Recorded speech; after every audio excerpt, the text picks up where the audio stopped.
लेना चाहिए। निखिल रसोई की तरफ बढ़ा। उसने वहां जो देखा वो उसे देखकर दंग रह गया। सीमा ने नमक टेस्ट करने के लिए अपना पूरा हाथ गैस पर रखी खौलती दाल में डाल दिया और वो अपना हाथ बिल्ली की तरह चाटने लगी।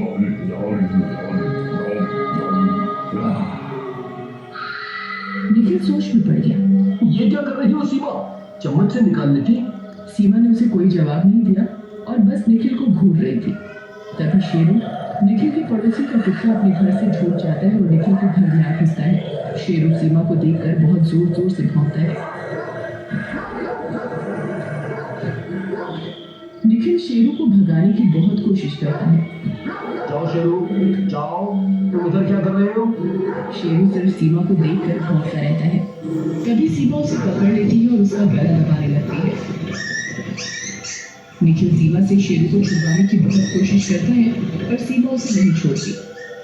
शेरू बेहोश हो जाता है। सीमा शेरू को वहीं जमीन पर गिरा देती है। सीमा की आंखें एकदम लाल और जीभ बिल्कुल बाहर थी। निखिल ये देखकर बहुत ज्यादा डर गया क्योंकि सीमा एक जानवर की तरह गुर्रा रही थी। तुम सीमा नहीं हो। कौन हो तुम? अब तक नहीं पहचाना? नहीं। कौन हो तुम? मैं कोमल हूँ। कौन कोमल?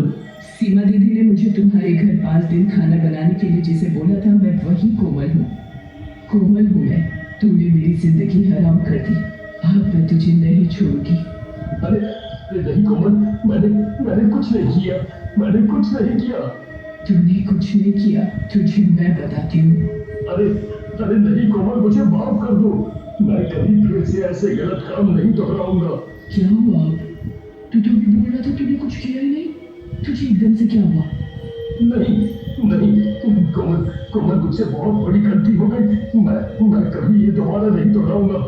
दोहराएगा तो तब ना जब मैं तुझे उस लायक छोड़ूंगी। दरअसल निखिल के घर कोमल एक दिन खाना बनाने आती है। निखिल घर पर किसी के ना होने का फायदा उठाता है और कोमल के साथ बदतमीजी करने की कोशिश करता है।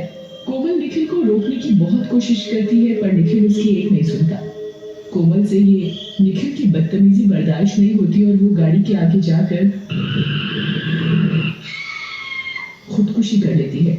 मैं तुझसे अपना बदला लेकर ही रहूंगी। मैं तुझे मारूंगी नहीं। तेरा वो हाल करूंगी कि तू जिंदगी भर याद रखेगा और दुनिया को बताएगा अपनी आप बीती। नहीं कोमल, मुझे माफ कर दो।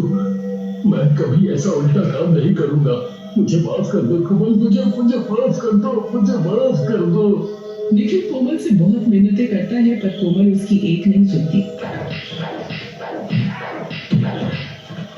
वो मार कर उसका हाल ऐसा बेहाल कर देती है।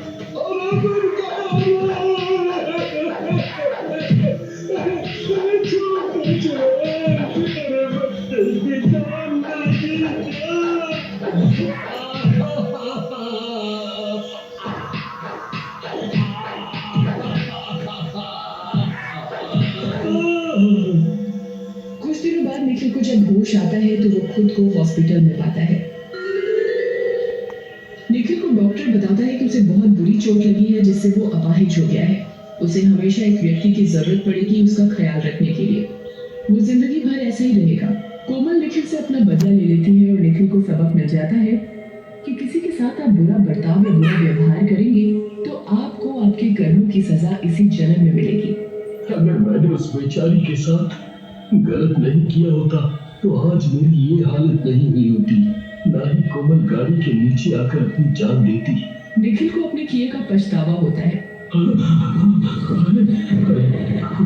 कोमल, मुझे माफ कर दो। मैं अपनी सारी गलती मानता हूँ। अब मुझे छोड़ दो, मुझे छोड़ दो। ठीक है निखिल, मैंने तुम्हें माफ किया।